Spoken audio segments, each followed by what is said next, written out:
प्रज्ञा जी USA से। राधे राधे। राधे राधे महाराज जी।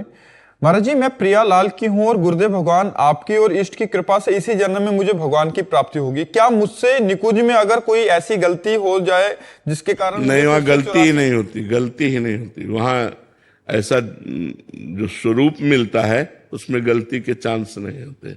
Chance ही नहीं है, चांस ही नहीं है।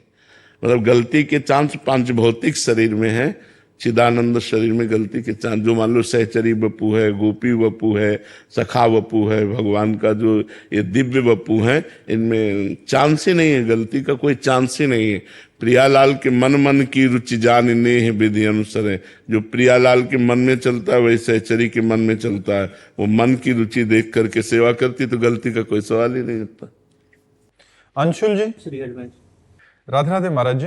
महाराज जी, आपने मेरा हाथ ठीक उस समय पकड़ा जब मुझे शरीर का हर संबंधी दुख और धोखा दे रहा था। आपने अपनी इस लीला से मुझे सत्य का मार्ग दिखाया प्रवचन के माध्यम से। महाराज जी, अब प्रश्न यह है कि गुरुदेव भगवान गृहस्थ में रहते हुए वैराग्य जैसा जीवन और भरोसा संभव है क्या? हाँ, क्यों नहीं संभव है। कितने भक्तमाल में देखो, कितने ऐसे भक्त हैं जो गृहस्थ हैं और भगवान से दृढ़ संबंध रखते हैं। भाई, हम लोगों ने भजन को एक कुछ अलग मान रखा है। अब एक आदमी किसान है, फावड़ा चला रहा है, राम राम राम, हर फावड़े में राम राम कह रहा है, धर्म से कमा रहा है, आए हुए अतिथि संतों का भोजन, वो भगवत प्राप्त हो जाएगा। आए हुए अतिथि संतों का भोजन पान और करा रहा है, किसानी कर रहा है, भगवान का नाम जब, वो कभी माला लेके नहीं बैठता, कभी आरती नहीं करता, वो भगवत प्राप्त हो जाएगा। आप नौकरी जा रहे हैं, जाते समय नाम जप कर रहे हैं, 8 घंटे नौकरी कर रहे हैं, बीच बीच में नाम जप कर रहे हैं, 8 घंटे को कृष्णार्पणम मस्तु कर दिया, घर आए, अपने परिवार से सबसे मिले, हंसे बोले, जिससे जैसा धर्म है वैसा व्यवहार किया, खाया पिया, एकांत हो गए, भगवान का चिंतन कर रहे हैं, धर्म पूर्वक विषय भोग रहे हैं, वो भगवान को प्राप्त हो जाएगा। हमने भगवत प्राप्ति कोई ऐसा कठिन समझ रखा है, भजन को ऐसा समझ, तो कह दे फिर आप लोग, ये हमारे भाग्य में लिखा है कि विरक्त भाव से चलो और हजारों को तारने का ज्ञान प्राप्त करके हजारों को समझाओ। ये हम लोगों को अलग ट्रेनिंग दी गई, अलग मार्ग बनाया गया। नहीं, भगवत प्राप्ति के लिए सहज मार्ग है। नाथ सकल संपदा तुम्हारी, मैं सेवक समेत सुख नारी। गृहस्थी में रहकर भगवान का चिंतन करते हुए अपने गृह कार्य करो, परिवार को भगवान की सेवा का स्वरूप समझो। भगवान ने 8-10 लोग जो हमें परिवार में दिए, सेवा सबकी मनोकामनाएं पूर्ण करते हुए, राजी खुशी से भजन करते हुए, जो विपत्ति दुख आवे सहते हुए भगवान को प्राप्त हो गया। वो तो भगवान को प्राप्त करना कठिन नहीं है, गंदे विषयों को छोड़ना कठिन है, गंदी आदतों को छोड़ना कठिन है, जो निषेध है उनको छोड़ना कठिन है। अगर वो छोड़ दो तो गृहस्थी में आप संत हो, गृहस्थी में संत हो। संत का मतलब केवल वेश से नहीं होता, उद्देश्य से होता है, लक्षणों से होता है। अगर आप में लक्षण श्रेष्ठ हैं तो आप संत हो। तो ये भगवत मार्ग में चलो तो भगवान कृपा करेंगे। कोई ऐसा नहीं है कि कपड़ा बदलने से ही काम बनता हो, ऐसा नहीं है। हाँ, आपकी अब भोगों में रुचि नहीं रही तो संसार में रहना अच्छा नहीं लगता, तो चलो वैराग्य मार्ग लेकर के एकांत में भगवान का निरंतर चिंतन करो और जगत मंगल के लिए अपना भजन दान करो। करना पड़ेगा जगत मंगल, बिना यहाँ जगत मंगल किए नहीं जा सकते यहाँ से।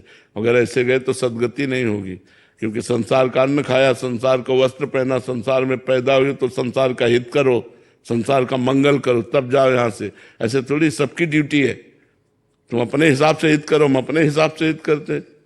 मान लो कोई दीपक है तो थोड़ा प्रकाश कर रहा है, कोई हाइलोजन है तो बड़ा प्रकाश कर रहा है। ऐसे जितनी क्षमता है, 2 को ही सही, 2 को ही भगवत मार्ग में लगाओ, 2 का परोपकार करो। किसी के 20 का करता है, कोई 200 करता है, कोई हजारों का करता है, तो करना पड़ेगा। चाहे गृहस्थ हो चाहे विरक्त हो, परोपकार करो और भजन करो। अब जैसे आपका सबसे बड़ा परोपकार माता पिता की सेवा, पारिवारिक जनों की सेवा, धर्म पूर्वक मेहनत से कमाना, नाम जप करना, कोई भूखा दरवाजे आ गया उसे भोजन दे देना, कभी तीर्थ यात्रा आदि गए वहां दान पुण्य कर देना, भगवान का नाम जप कर रहे हैं और ये सब कर रहे हैं, तो वो सब भगवत प्राप्ति का हेतु हो जाता है। ज्यादा मेहनत की जरूरत थोड़ी है। प्रदीप जी जोधपुर से। राधे राधे महाराज जी। महाराज जी, श्री जी की कृपा जब जीव पर होती है तो उससे क्या संकेत मिलते हैं? सबसे पहला उसे साधु समागम प्राप्त होता है, संतों का संग प्राप्त होता है। जब द्रवहि दीन दयालु राघो साधु संगति पाइए। अब मोहि भाव भरोस हनुमंता, बिनु हरि कृपा मिले नहीं संता। जब भगवान कृपा करते हैं, श्री जी कृपा करती हैं, तो अपने जनों का संग देती हैं। और जब संत संग होता है तो हमारे जीवन से दुर्व्यसन, दुराचरण इनका त्याग होता है और सतमार्ग पर हमारे कदम बड़े जोर से चल पड़ते हैं। और साधु संग की कृपा से हम भगवान को प्राप्त कर पाते हैं। तो प्रथम संकेत संत मिलन। जहाँ संत मिलन हो तो समझ लो अब हमारा अंतिम जन्म आने वाला है। इसलिए भगवान ने हमें सत्संग प्रदान किया, साधु संग प्रदान किया। बिना भगवान की कृपा के, श्री जी की कृपा के रसिक जनों का संग, संत जनों का संग, भगवत प्रेमी महात्माओं का संग दुर्लभ है। यही कृपा, यहीं से जीव का आध्यात्मिक उत्थान होता है। प्रथम भगति संतन कर संगा। सबसे पहली भक्ति है संतों का संग और ये भगवान की कृपा से प्राप्त होती है।